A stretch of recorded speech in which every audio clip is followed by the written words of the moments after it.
दोस्तों, क्या मरने के बाद आत्मा फिर से अपने घर लौटती है? यह सवाल जितना सरल लगता है, उत्तर उतना ही रहस्यमय और गहराई से भरा है। गरुड़ पुराण एक ऐसा दिव्य ग्रंथ जो मृत्यु के बाद आत्मा की अनदेखी यात्रा का रहस्य खोलता है। इस ग्रंथ के अनुसार आत्मा मरने के बाद कहाँ जाती है, वह अपने प्रियजनों को देखती है या नहीं, ये सब कुछ आत्मा के संस्कार, इच्छा और मृत्यु के समय की स्थिति पर निर्भर करता है। इस कथा में आप जानेंगे मृत्यु के क्षण में आत्मा के साथ क्या रहस्यमय घटनाएं घटती हैं, शरीर मृत्यु को कैसे स्वीकार करता है और कौन से सूक्ष्म संकेत दिखाई देते हैं। आत्मा शरीर से निकलती कब है और क्यों उसे पता ही नहीं चलता कि वह अब देह से अलग हो चुकी है। परिवार का विलाप, शोक और बिछड़ने की पीड़ा आत्मा के मन पर कैसा असर डालती है, यह सब जानना सिर्फ ज्ञान नहीं, आत्मचेतना है। लेकिन आगे बढ़ने से पहले इस दिव्य यात्रा का सम्मान करते हुए वीडियो को एक लाइक करें और कमेंट में लिखें जय श्री कृष्ण, क्योंकि तो प्यारे साथियों, चलिए आज कदम रखते हैं एक ऐसी अदृश्य यात्रा की ओर जिसका आरंभ होता है अंत से, मृत्यु से। आपको जानकर आश्चर्य होगा कि हिंदू धर्म में कुल 18 महापुराण हैं और इन सब में एक है गरुड़ पुराण, जो न केवल मृत्यु के बाद की गढ़ रहस्य को खोलता है, बल्कि आत्मा की अनकही पीड़ा और दिव्यता का चित्र भी खींचता है। इस ग्रंथ में 19,000 श्लोकों के माध्यम से भगवान विष्णु ने गरुड़ को वह ज्ञान प्रदान किया जो मृत्यु के समय और उसके बाद आत्मा के अनुभवों को उजागर करता है। इस कारण इसे महापुराण की उपाधि मिली है।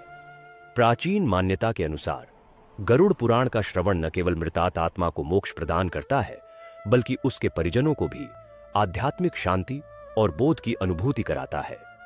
इस पुराण में बताया गया है कि मृत्यु से पूर्व व्यक्ति को किन सूक्ष्म संकेतों का आभास होने लगता है, और जब मृत्यु होती है आत्मा शरीर से धीरे धीरे वियोग की प्रक्रिया से गुजरती है। लेकिन यह वियोग किसी दरवाजे के बंद होने जैसा नहीं होता, यह एक क्रमबद्ध और गहन अनुभूति होती है। दोस्तों, मृत्यु कोई अंत नहीं, एक नई यात्रा की शुरुआत है।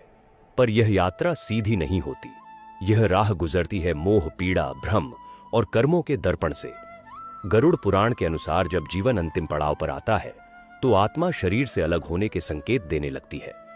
व्यक्ति को कभी पूर्वजों के दर्शन होते हैं, कभी ऐसा लगता है कि कोई दिव्य शक्ति उसे पुकार रही है। शरीर धीरे धीरे ठंडा होने लगता है, यह ठंडक पैरों से शुरू होकर मस्तक तक पहुंचती है।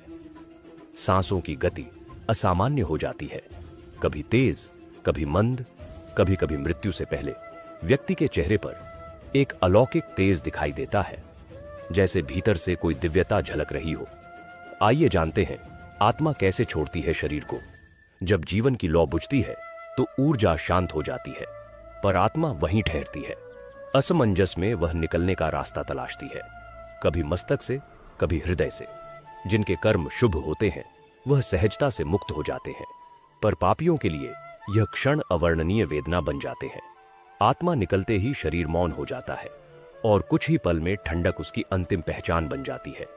लेकिन आत्मा को यह समझ नहीं आता कि अब वह देह से अलग है।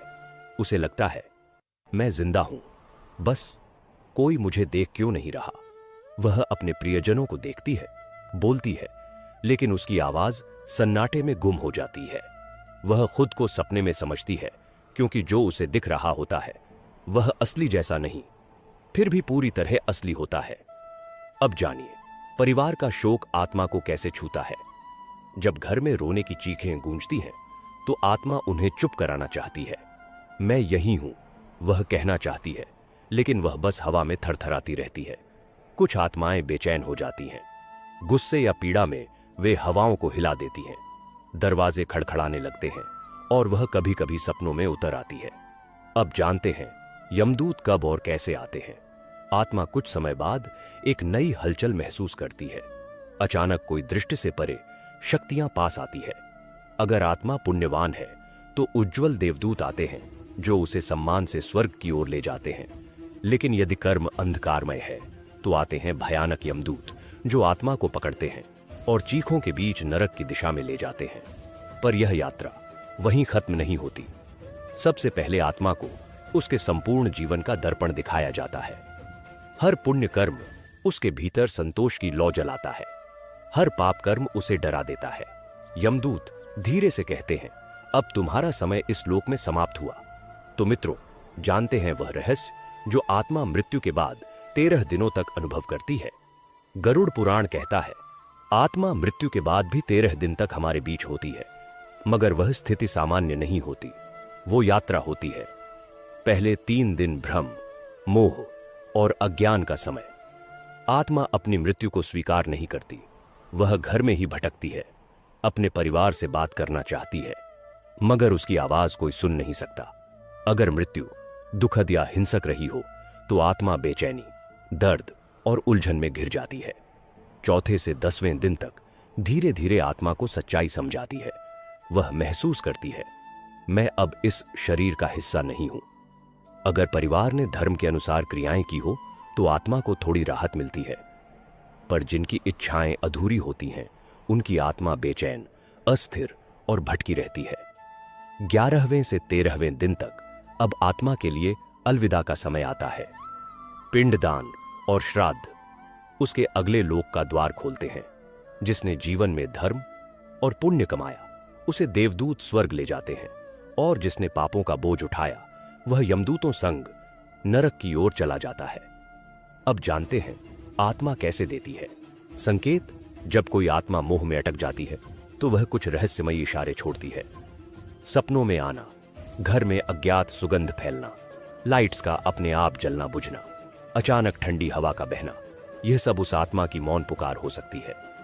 गरुड़ पुराण बताता है, मृत्यु के बाद आत्मा शरीर छोड़ देती है, पर चेतना बनी रहती है। वह देख सकती है, सुन सकती है, पर कह नहीं सकती, छू नहीं सकती। यह यात्रा रहस्यमय है। तो मित्रों, आइए इसके बारे में विस्तार से जानते। क्या आत्मा मरने के बाद भी अपने प्रियजनों के पास रहती है? क्या वह देखती है कि उसके जाने के बाद उसके घर में क्या हो रहा है? गरुड़ पुराण, जो भगवान विष्णु का वचन है, इस रहस्य से पर्दा उठाता है। गरुड़ पुराण कहता है, शरीर 3 स्तरों से बना होता है। स्थूल शरीर जो मृत्यु के बाद नष्ट हो जाता है, सूक्ष्म शरीर जिसमें मन, बुद्धि और अहंकार होते हैं, कारण शरीर जो आत्मा की मूल चेतना है। मृत्यु के समय आत्मा स्थूल शरीर को त्याग देती है, पर सूक्ष्म शरीर के साथ जीवित अनुभव करती रहती है। इसीलिए आत्मा देख सकती है, सुन सकती है, लेकिन बोल नहीं सकती, क्योंकि उसके पास अब वह शारीरिक यंत्र नहीं है जिनसे ध्वनि निकलती थी। लेकिन जब भावना गहरी होती है तो आत्मा बिना बोले भी अपनी बात कह जाती है। कभी वह सपनों में आती है, कभी कोई सुगंध महसूस होती है, तो कभी बिजली के उपकरण अपने आप बंद या चालू हो जाते हैं, या आत्मा के मौन संकेत होते हैं। मोक्ष प्राप्त आत्मा वो परमात्मा में विलीन हो जाती है। ऐसी आत्मा वापस नहीं लौटती। स्वर्ग या नरक में गई आत्मा अपने कर्मों का फल भोगती है। वह पृथ्वी के कार्यों में हस्तक्षेप नहीं कर सकती। भटकी हुई आत्मा जो अधूरी इच्छाओं या गहरे मोह के कारण इस लोक में अटकी रहती है, वह कभी कभी परिवार को संकेत देती है या सहायता करने का प्रयास करती है। गरुड़ पुराण कहता है, पूर्वजों की आत्माएं पितरलोक में वास करती हैं। जब वंशज श्राद्ध और तर्पण करते हैं तो वे आत्माएं आशीर्वाद देती हैं। मित्रों, यदि घर पर संकट आने वाला हो तो पितरों की आत्माएं अक्सर हमें संकेत देती हैं, कभी स्वप्न में, कभी मन की गहराई में। यदि किसी दिवंगत आत्मा का बार बार स्वप्न में आना हो तो समझिए वह कुछ कहना चाहती है। गरुड़ पुराण कहता है, यह सपने संदेश होते हैं, संयोग नहीं। कई लोग बताते हैं कि अचानक किसी अनहोनी से बच गए, या उन्हें लगा कि कोई अदृश्य शक्ति उनके साथ थी। यह शक्ति अक्सर हमारे पूर्वजों की आत्मा होती है, जो हमें संकट से बचा रही होती है। जब परिवार में श्राद्ध, पिंडदान या धार्मिक पाठ होते हैं तो आत्माएं प्रसन्न होती हैं और उस घर में सकारात्मक ऊर्जा फैलती है। यही ऊर्जा परिवार को शांति और सुरक्षा देती है। आत्माएं स्वप्न, विचार या आभास के रूप में हमारे निर्णयों को प्रभावित कर सकती हैं। यह एक सूक्ष्म संवाद होता है जिसमें प्रेम, चेतावनी और आशीर्वाद छिपा होता है। तो आत्माओं को प्रसन्न कैसे करें? हर वर्ष श्राद्ध और पिंडदान करें, गरुड़ पुराण, पितृस्तोत्र, महामृत्युंजय मंत्र का पाठ करें, जरूरतमंदों को भोजन और दान दें। इनसे पितृ आत्माएं प्रसन्न होती हैं और परिवार की रक्षा करती है। लेकिन ध्यान रखें, जो आत्माएं अधूरी इच्छाओं में फंसी होती हैं, वे भटक सकती हैं। ऐसी आत्माएं कभी मददगार, कभी बाधक बन जाती हैं। उन्हें शांति देने के लिए विशेष पूजा, दान, मंत्र जाप जरूरी है। मित्रों, क्या कभी ऐसा लगा कि जब सारी उम्मीदें डगमगाने लगती हैं, तब कोई अनजानी शक्ति आपके सिर पर अदृश्य हाथ रख देती है? वह शक्ति कौन है? कभी पूर्वजों की आत्मा, कभी ईश्वर का संकेत, तो कभी आपके पुण्य कर्मों का साया। अगर आपने कभी ऐसी अनुभूति की है तो कमेंट में जरूर लिखिए। मैंने महसूस किया है उस दिव्यता को। आज की यह रहस्यमय यात्रा यहीं समाप्त होती है। यदि इस वीडियो ने आपकी आत्मा को स्पर्श किया हो तो इसे सिर्फ शेयर कीजिए, एक श्रद्धा के रूप में आगे बढ़ाइए। और हां, यदि आप चाहते हैं कि ऐसे ही दिव्य सत्य आपके जीवन का मार्गदर्शन करे, तो हमारे चैनल को पवित्र मार्ग को सब्सक्राइब कर लीजिए। मिलते हैं अगली ऐसी ही वीडियो में। आप अपना ख्याल रखिए। धन्यवाद।